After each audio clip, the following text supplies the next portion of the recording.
And we are live, ladies and gentlemen. Welcome back to Beyond the 90. We've got another special, a podcast for you and special guest. But do you know what? A bit sick of these ones. Again, it's fireworks every single press conference, which is not good. We'll be looking at some of the BBC comments, some of the Talk Sport comments, because there's some fighting words there. First of all, Alex, how have you been? Oh, I'm great. I'm enjoying the brutally ridiculous Canadian summers of 30 plus. You guys are getting the same thing, so yeah, I'm doing what I can. I was hoping for like a positive press conference today, and that didn't happen. So like it just kind of made today just a little bit more crazy, but it is what it is. Yeah. I wish it is what it is. It's worse than it is what it is at the moment. Mark, again, great to see you again. Great to have you back on. How are you doing? It's good to be back, man. Yeah, it's really good. I'm looking forward to the show tonight. I think we've got a lot to discuss, but I've got to say I work in a prison, and that is it's less depressing than looking at Leicester City's situation at the minute. So yeah, there's plenty for us to go through. There is, and hopefully we'll get on to some of the players and things like that as well. We'll get into some of the comments, and again, great to see you. What was I going to say? Anything you want to start on in particular? Because there's a whole lot of stuff that we could talk about. No, I think I'll let you guide this one, but as you say, there's so much to dig into today. So this could be a long one, but what I will say, and I said this just before we went live, a huge amount of credit needs to be given to Jason Bourne today. Some of his questions were absolutely brilliant in the press conference. He wasn't rude, he wasn't sort of aggressive or anything, but he asked them in a way where a lot of what the fans wanted to hear was answered. So huge credit to him. Yeah, exactly. Yeah, the way that he set the questions up, it was like the Bourne ultimatum, wasn't it? No, I'll get my coat. I'll leave at that point. It just clicked now. The dad jokes are just clicking in. Yeah, my girls are upstairs asleep. No. So we've got, again, we'll go straight into the first point, which is, again, the one that people are really interested in, well, in my opinion. Where's Fofana? We've gone from saying he's not for sale to say that he's not for sale, but he's not handed transfer request in at the same time. So we're definitely saying two different things at the moment. And in your opinion, Ant, do you think he'll be here by the end of the window?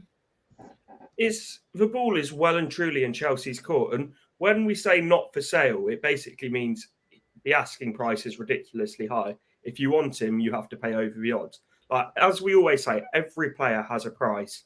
So saying not for sale just means you're going to play beyond what we're expected to. But for me, I'm not convinced whether he will or not. But at the same time, I don't know how much money Chelsea can keep spending, because they've just put an offer in for Aubameyang. They've put an offer in for Anthony Gordon. So it's like 5 mil. He is literally, and I said this yesterday, and I got ripped by the Everton fans. He is literally the Scouse Mark Albrighton. That is all. Like, he is literally. That is it, and I mean Albrighton now, not Albrighton back when he was good. Yeah, totally agree. In terms of, and the money that's been, we're just discussing off camera. Okay, we're just discussing off camera as well. In terms of with Morgan's Gibbs White as well, 45 million. They've had their pants. They have well and truly mugged Forest off there. You know what's even funnier about that, though? They've used the 45 million to go and buy an absolute brilliant midfielder in Nunes. It's unbelievable.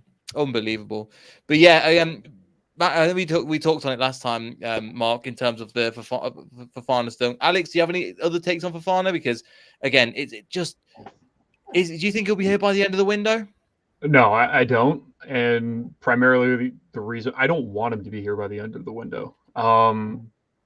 It's come to the point, and I think we all kind of expected this when he originally came to Leicester, that as soon as his head would be turned, the same shenanigans would occur the way that, what he did with Saint-Etienne. So it's like at this rate, it's like, do you really want that type of environment? That type of a player in the dressing room, especially when, it's not been quoted, but that dressing room is definitely, just an absolute tire fire right now. At this, I hope he isn't here just for the sake of the club being able to move forward in a development.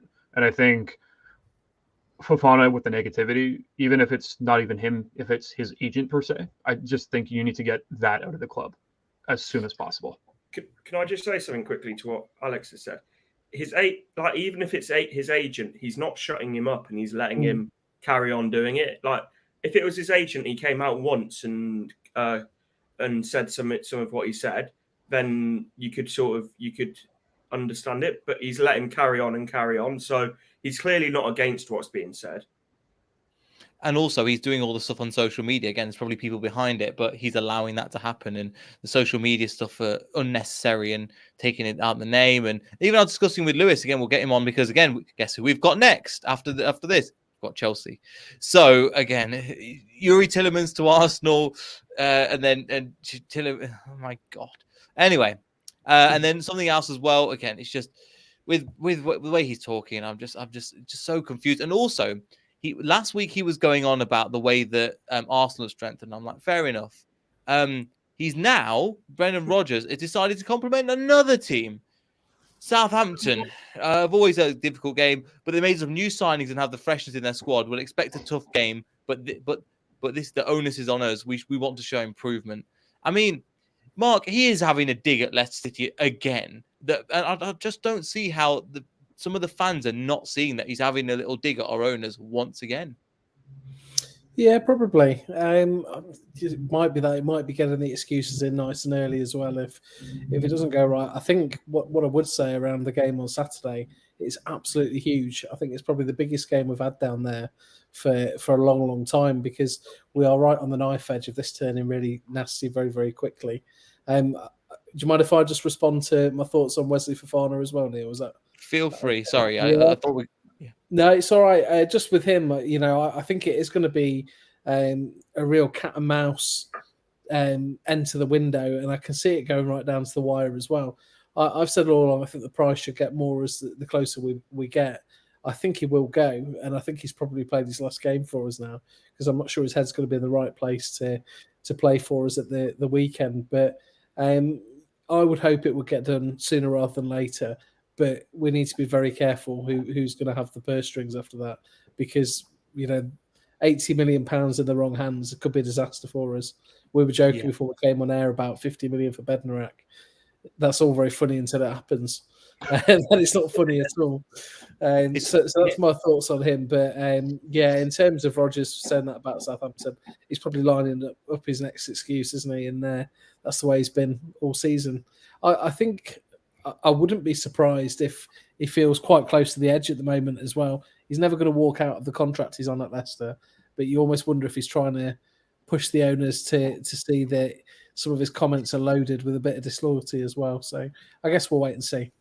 We will have to see, but at the same time, it's really dumb. You got to think about it in terms of, if you're saying these kind of things and you want another job and you want to be paid as much as you are now and you want an upgrade, this is really, again, like Fofana, it's a really bad look. And I've been saying to Chelsea fans as well, it's like, he's doing all this at the moment and you're laughing, but he'll do the same thing to you in 2 years, and you paid 80 million. And it's something that we've seen with Arso, both of them, in terms of Rodgers and Fofana, they're going about it the wrong way. Because, again, if Brendan's like, I can't do it anymore, I'm going to leave, I can kind of half respect that. But instead of these minor jabs against our owners, that I just wish he would come out a little bit more publicly, so that the fans really know his opinion. But obviously he won't, because they'll completely turn on him. Can I just say, I think that, and it's so unlike Matt Piper to do it, but he was saying last week that it's almost at the point now where it's like, you're not going to get anyone in, or if you do, it's going to be 1 or 2 players maximum. You are one of the highest paid coaches in Europe. You are brought in to develop players is the primary reason that he's on the money that he is. You need to work with what you've got now, because let's not act as if we're like Burnley or someone like that. No disrespect to them. We've still got a very talented squad, and he's got it's not as if he's got a bad squad to be working with here. He needs to get the best out of what he's got. I understand the frustration. We probably do need a right winger. We probably do need a centre back and a midfielder, but we are not a team that is like lacking talent. We have got quality throughout that starting 11. And it must be so like demoralising hearing from your gaffer every time in a press conference, I don't really think they're good enough, to be honest. We need more players. look how amazing the other team are. Look how great their recruitment is. And what is that saying to the current players? And no wonder they've dropped their heads a little bit because they're just thinking, praising their team more than ours. Do you know what I mean? And it's unnecessary. It's really unnecessary at times as well. We'll bring up some of that. We'll go into some details later on. But I think what I was going to look at, it's just something that I just think is really annoying with Rodgers. I'm going to bring up Jason Bourne's because, again, I'll bring up some of his TalkSport stuff as well. Actually, might jump into the comments. Any sort of news on Aouar to Leicester? Apparently, the contract negotiations for Forest have broken down, which is great. I mean, they signed half of Europe as it is. So, yeah. Ali was tweeting that he looks like he's going Palace today. Ali, so shout out Ali, the Crystal Palace fan, lovely guy. I was on the Don Robbie show recently, so I was really happy for him giving it stick to the Liverpool fans. I was like, good on you, mate. Yeah. As we go, Terryton, evening Terry. Hi, team on the screen. Totally know what by latest squirmings to the questions. Yeah, he was not even squirmings. He's like a snail, just kind of like just a bit depressed. I don't know why snails are depressed, but it just feels like it in this case as well. So great to see everybody in the chat as well. Yeah, in terms of people talk about Fofana as well, as you imagine. And one thing that we have got onto that I can't seem to find at the moment, the vice captain is, after we had this discussion last week, Mark O'Brien. I mean, Kevin. Yeah. Who? Alex, what the hell happened there? We were discussing it last week. We had Ant, we had Mark, we had Tom, and the three of us, we were saying, right, Kieran Dewsbury Hall, Maddison, Jamie Vardy, Kevin. I'm just upset that it's not Daniel Amartey. I honestly really think that Rodgers threw a bunch of names in a hat, closed his eyes, and then pulled a name out and was like, vice captain. It doesn't make sense. Albrighton, he has been a part of the club for a long time, but he's not vice captain material, in my opinion, because he does not play. And you need people who are actively playing. Because let's be serious here. If Evans goes down with an injury, which has been discussed that could very much happen, Albrighton is your captain. But he's not on the pitch.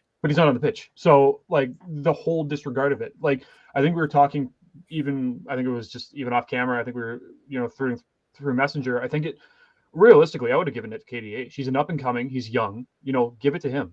Give him the opportunity to lead. And that's what we need to see. And it just seems like, and this going right back to Rodgers on this, it just seems like it's poor decision making in every aspect of his job. He's not making the decision though. No, he's not. He's letting everyone else make the decision.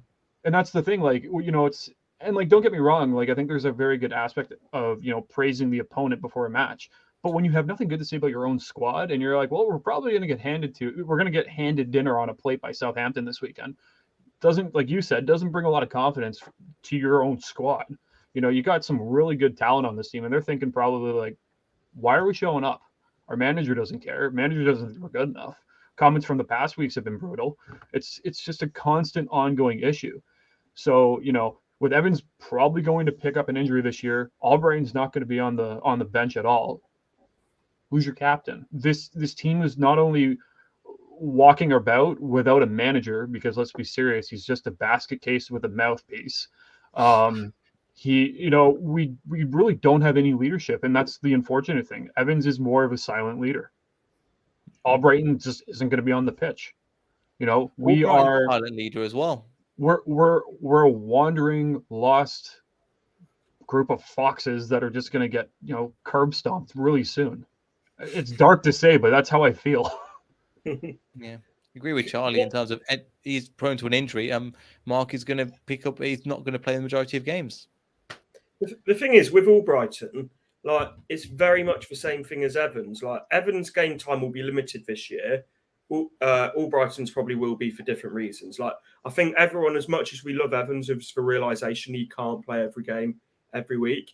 Albrighton probably won't start many games, but I think the issue is then, like, I don't quite agree with what you were saying, Alex, about Dewsbury Hall. I think at the moment he's only had half a year in the first team, and I get the point of like him growing, but at the moment I'd let him develop on his game.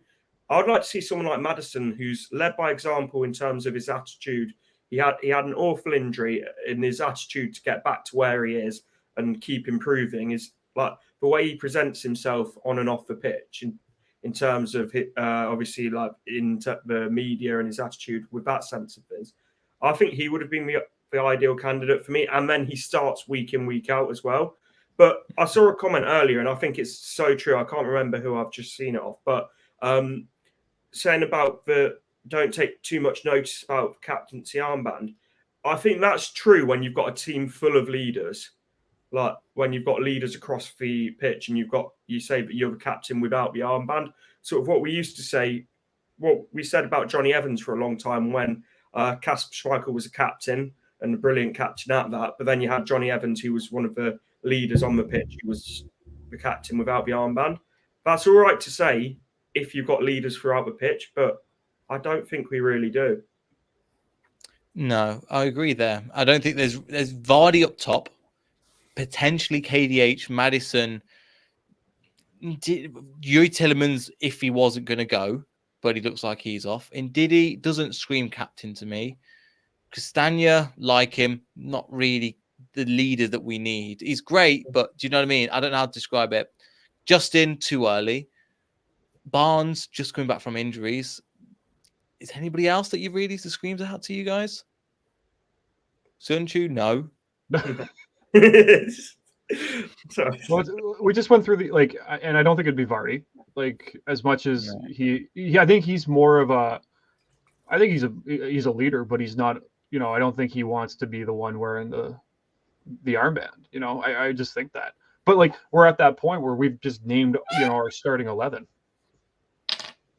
Yeah, and, we look at it. Tell you where we are as a club at the moment. The fact that you can go through the whole 11 like that, and there's no one that you'd really fancy giving the captaincy to. That's a real problem, isn't it?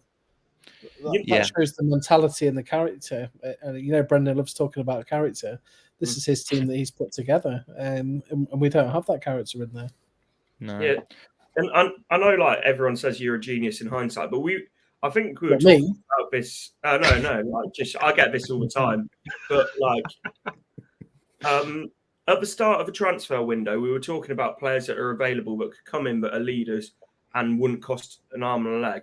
You look at Ben Mee at Burnley. I would have taken Burnley going to Brentford. I would have taken Ben Mee as that third choice centre back every day of the week. Experienced, no nonsense, and a proper leader.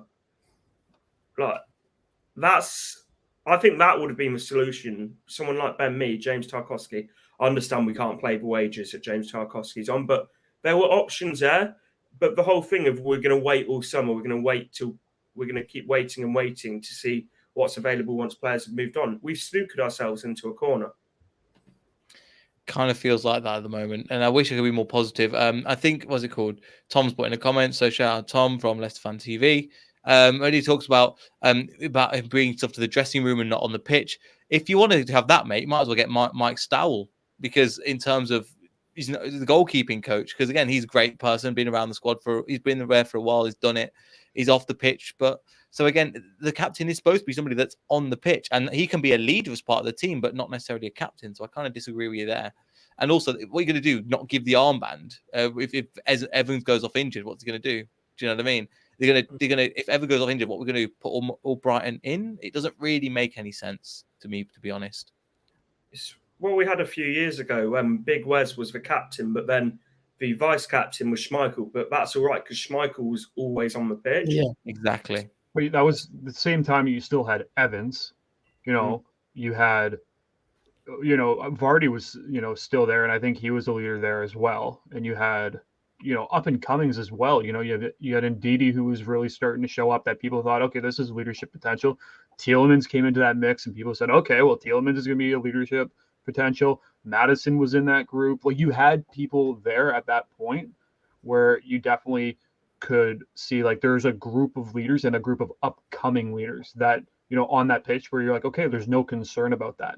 But now we're talking about, and I will say, I think just going back on you bringing up Maddison, I think the only reason Maddison wasn't given the vice captaincy was because I don't think he's going to leave, but I think there's that ongoing rumor mill right now going about with him possibly leaving. But I don't know, I feel like it's kind of like with the whole Yuri Tielemans situation. People are like, oh, give him the armband. Be like, why are we going to give someone with 6 months with a year left on his contract? He could just up and leave. He's probably gone this month, next couple of weeks.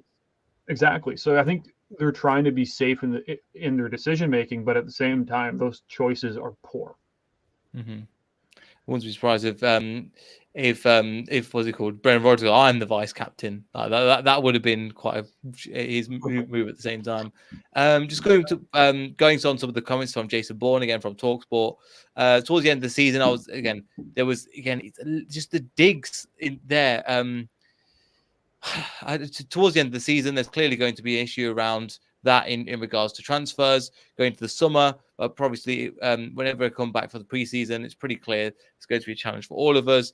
And then this one was just takes the. Was it that one? I spent my summer holidays convincing players to come, but when I had the reality of the situation, we weren't able to follow through with it. Mark, this just screams of. I've got no accountability. For my past actions, I'm not even taking. I'm not taking accountability for my actions, and it's all about me. I don't think it screamed it to me, Leo. I think what that screamed to me was that he's obviously very frustrated with the situation and believed we were going to be in a different position this season to what we are. And I think some of that frustration is coming out. I don't know if he's trying to abdicate responsibility from it. I think he's just trying to get across that it is potentially something that he's frustrated with. I think you would be, wouldn't you, if you spent some time working on something in your job, thinking it was going to come to fruition, and then you went away for holiday and came back and it wasn't. That's a real problem for anyone. And I think he's still trying to not drop the club in it and say anything bad against the ownership of the club, but I think his feelings are quite clear. Once you get under the surface of what he's been saying and the front that's on there, I think the frustration is really clear that he really felt that he was going to be able to do a rebuild in the summer and he's not been able to do it. My question would be, let's take that at face value. Why haven't we been able to do it over the summer? Is it because we've got too many players and we can't shift the players, and they thought that was going to be a lot easier than it was? Because obviously that's not come to fruition. Have they had to divert funds elsewhere into another project? What's the reason for that? And if I was Brendan Rodgers, I think I'd be asking that question. Alex, you have any answers to that? I think that last comment with Rodgers, I think he's just kind of he's skating on thin ice in the sense of like we're getting there in the sense of like what he truly feels, how he feels about the club. Like, to be brutally honest, if my English professor told me to, when they always told you to look underneath the text about what you're actually, and I never really did that, but if I was going to do it to a quote like that, what I'm reading is I'm extremely disappointed with how the club's been handled. Yeah. I feel like I've been lied to, and I don't want to tell them this outright, but I'm extremely unhappy. But at the same time, I look at that and be like, Brendan, the club gave you millions of pounds to facilitate transfers and bring in your own players. These are your players that you've brought into the club, a good portion of them. If you can't figure this out, why are we going to trust you with more money? And I think that this comes right back to the whole Fofana saga being like, if a deal does go down for Fofana and we bring in, say, 85 million, hypothetically, I don't want Brendan Rodgers to have access to those funds to make transfers. Because jokingly, like we said, Ben Narek for 50 million, he loves his Southampton players. Sorry, who was going to go? I'm just going to. Is it Mark? Or? Yeah, I was just going to say, I guess a lot would appear, would find out a lot should we sell Fofana for 85 million. If we bring 4 or 5 players in, then the issue hasn't been around the number of players we've got. It's been around the cash flow. I would absolutely agree with Alex that I'm really wary about who gets hold of those funds to go and try and improve the squad, especially if he's saying, look, over the summer he was talking to players. How many of those players are now still going to be available? And are we going to panic and go out and do what we did when we won the league, or even last season to a lesser extent, go and panic buy and squander that money? Because what we can't afford to do is to get it wrong. We got one chance to reinvest that money properly, and I'm worried about who's going to be able to do that. And we've panic bought just last season when Fofana got injured. We end up with Vestergaard, and look how that's ended up. And he's again got offers. Obviously, I understand in terms of they're not paying him the wages that he's on at Leicester. So we've panic bought in the mode, but it just last season, and we know the results from that. He's the problem I have is the fact that we've got a head of recruitment coming in who's got a very good track record, Martin Glover, coming in from Southampton. I would much rather us loan in a centre-back who might not be of the quality that we hoped, but still a capable centre-back, don't get me wrong, but maybe not the finished article, and loan someone in like that and let Martin Glover get to work and really build the squad properly for next year and go into summer next year fully prepared with all the scouting reports, all of that side of it, ready to go for next summer, than go in for someone like 15 million for Jan Bednarek, who will just be a stopgap. But that's exactly what Vestergaard was, a stopgap that we're now stuck with. Because everyone says, I remember the conversations we were having with Vestergaard. It's like, he'll probably only be here for a year or two. And it's like, it's all good saying that, but we offer wages beyond what that players won't want to move away from. So the stopgap doesn't work at Leicester, the way that we do it. It's like that is something I disagree with Brendan on in his press conference today, where he said that Vestergaard was only signed to be a fourth choice. I don't agree with that. I don't think he was signed to be behind Daniel Amati in the pecking order on 70 grand a week. That doesn't make sense. You also don't spend 15 million on a fourth option at a center back. That's someone that, like, a fourth option, in my opinion, you spend like 2 or 3.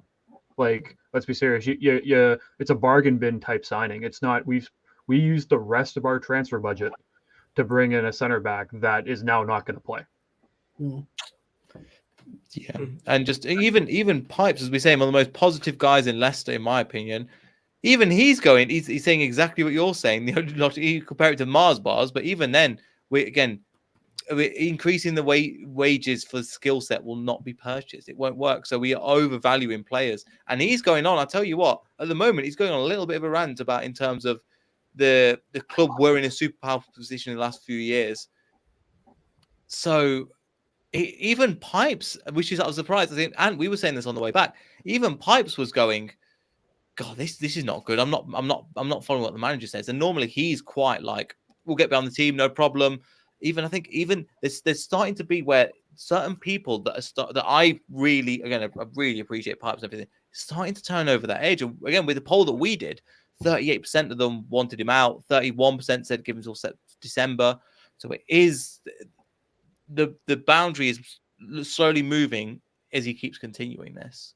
Yeah, I agree. The one thing I would say is the poll that we did is a very sort of a concentrated poll, because I think social media gives you sort of the most extremes of like one end to the other. So I would take the poll that we did with a huge pinch of salt. But saying that, at the same time, if we did this last year, that poll last year, that would be 90% Brendan Rodgers in and fully behind him.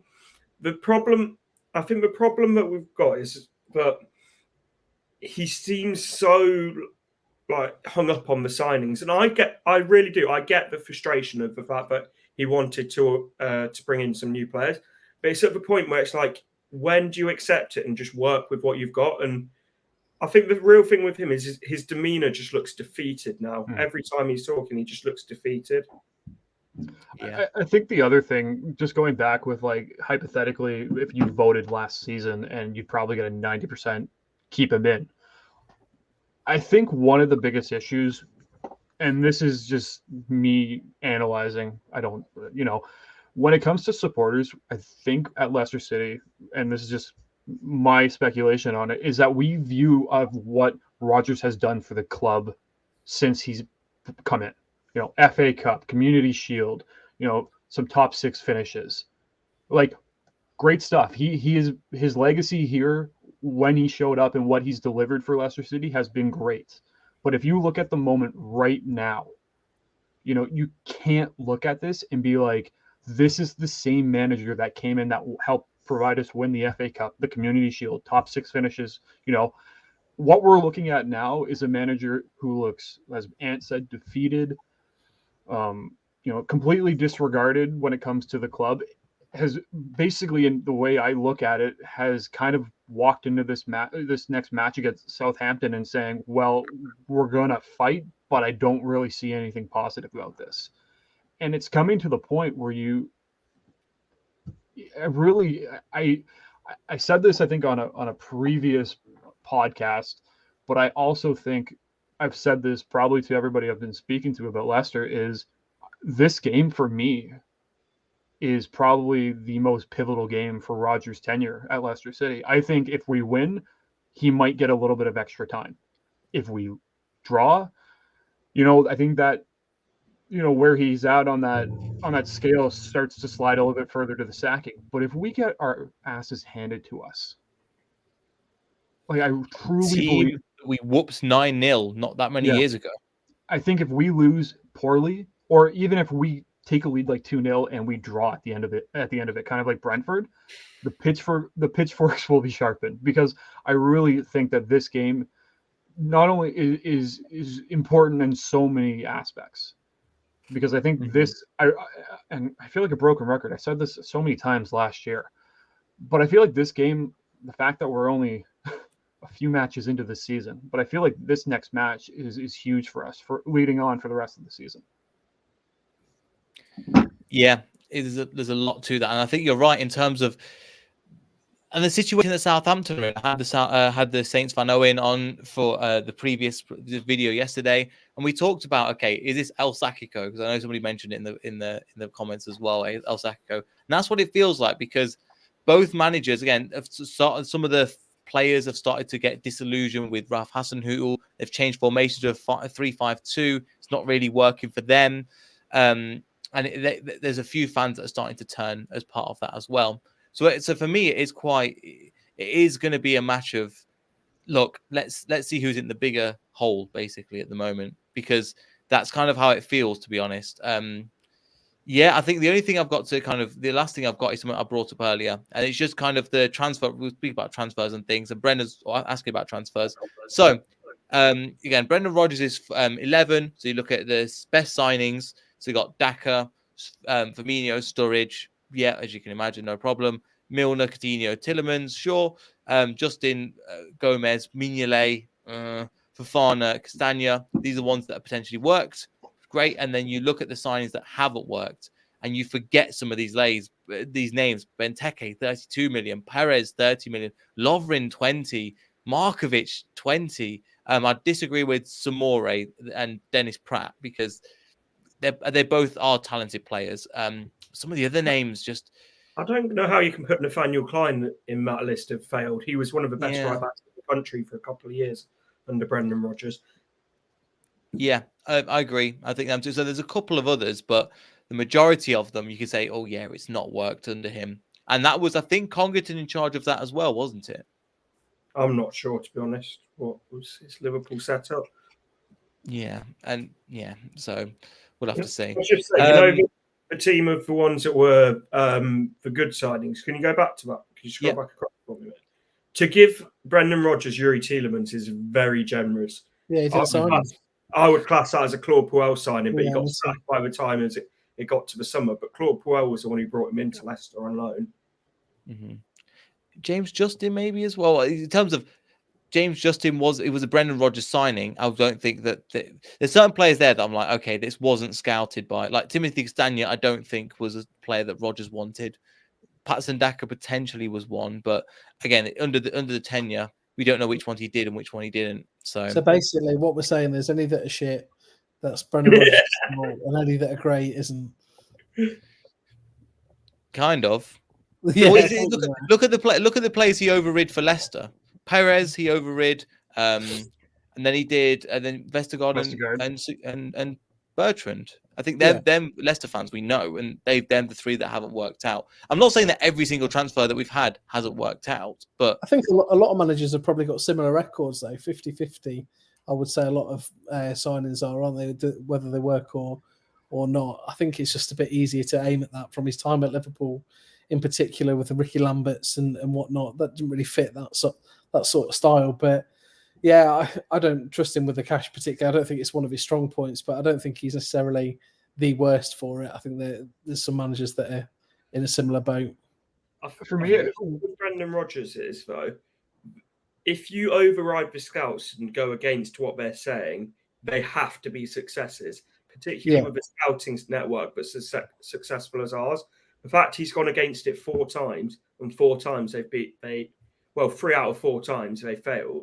Who were the 4? I know there's Bertrand and Vestergaard. Who were the other 2? Perez and was it just 3? Was it? Because it was 3. Vestergaard, Bertrand, and Perez. And the thing is, I think Perez would have been a decent signing if we hadn't paid 30 million for him and stuck him on the right wing. It's not his position, is it? And this is where I was going to follow up with mine, is that I don't think Rodgers is all that bad when it comes to signings per se. I think the biggest issue with Rodgers is that he overspends. Because imagine you were able to get Perez for a cheaper deal and utilize him in the right position. 30 million for Perez is laughable. That's overblown. I still think that we have deferred payments that we owe to Newcastle actually in that deal. So when you look at and I will say this, is that I think whoever mentioned it, I think the biggest issue with Rodgers is that in the transfer market, he overspends to a point where it's just ridiculous. Like you see managers and you see, clubs that will go in for a player and they'll be like, we'll give you 20 million for this player, and the club will come back and be like 35, and they'll be like, we'll give you 26, and that's the highest we're willing to go. But I feel like when it comes to Rodgers, he'll be like Southampton. Let's use Vestergaard for a hypothetical. I'm pretty sure on a normal day, no one would be like, we're going to give 15 million for Vestergaard. But, panic buy came in and he was like, 15 million, I don't care. We'll take it. And I think that's his biggest fault, is that he's unwilling to, see different outlooks, and it's either it's his way or everybody needs to get out of his way. They probably asked for 10 million and he went back with 15 for Vestergaard. Probably did. And we went for Salasu, I think, as well, who was about 15 million. That was the one that we were supposed to go for. Proper player. Yeah. Another one that but again, credit to the club for making sure that we're not giving him more money to spend, and we're making kind of making excuses, and also that's the case. I don't know. Is there anything else that anybody wants to touch on? Because I think I've touched on everything again. With majorities we've ranted about Rodgers, but like Charlie with the optimism, we're going to win on Saturday. Glad you've got optimism, mate. Not as confident as you, but we still have a good starting 11. 100%, mate. Our starting 11 is still brilliant. We probably don't need to be as down, but I think the whole vibe around the club at the moment, literally everything around the club, but even down to the fact that we've got 1,200 tickets left for Saturday's game, and you've got to buy a membership to buy a ticket. It just feels a bit wrong. And actually, I'm going to stick my neck out and say this: if this was any other club in the land, people would start taking a few pot shots at the board around some of the decision making that's going on. Obviously, there's so much goodwill for Top and Susan Whelan at Leicester that doesn't really come into it. But yeah, I think it's just a critical game on Saturday, and I think me and you who are going to be there. Neil, are you there? Potentially, it might be. I think there's an awful lot of responsibility on our shoulders to get up for it and make sure that there's a positive atmosphere for the lads to come out into. Because if we can get on the front foot and get a goal, then we really can start to turn a corner. I don't want to think about if it goes the other way, because it will be absolutely toxic in there. Yeah, I think it's been toxic before as well. With they're trying to think, the Brighton game, West Ham game at home. Tottenham was another level of toxicity. Anything like that. Then there was, I'm trying to think if there's anything. There was another one as well that I was like, oh, we could see the goal coming, and it just sank. And Newcastle away again. These similar problems in the mentality, and like the fact that they conceded 2 goals. And Arsenal were a great team, and they played great football. And Jesus was literally head and shoulders above everybody else on that pitch. But you have to look at our team and go, right, what is going wrong there? And there's just a lot of things going wrong. And I'm just hoping that, that we perform a little bit better. Chelsea at home was was terrible. I literally hid behind the sofa when I was doing the watch along at Don Robbie. I was that in was not Florida fun. for that Neil last That was season. when- I woke up at like 3 a.m. to watch it. The only positive is Chilwell hit the crossbar and didn't score. Could you imagine Chilwell making it 4-0 after that performance? The rat. Yeah, like, And we were saved quite heavily from Schmeichel and offside. it could have been. The thing is, 3-0. It could have been 4, 5, and 6. Yeah. Could have been. Any final thoughts, anything in particular? Because again, I've kind of run out of ideas because I'm just Can I like, share my right, let's get this Can I over and done with. share my screen to show something very important about Vestergaard? Yes. I don't think you'll get banned. That'll be fine. No, it's training clip, mate. There's Yeah. no copyright Okay, for it. fair enough. You know exactly what as well, don't you? Yep. Actually, Matt Piper quote tweeted you on that one.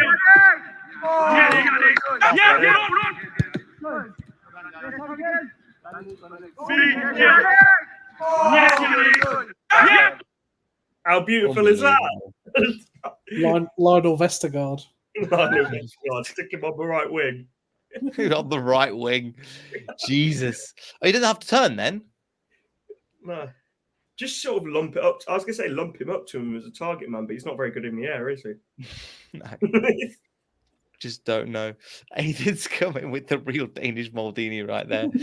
That's great fun. But yes, again, thank you everybody for watching. Make sure you go and again follow Alex, follow Anne, follow Mark down in the description as well. Thank you so much for watching. Like, subscribe, and we'll see you everybody for the post match for Leicester Southampton.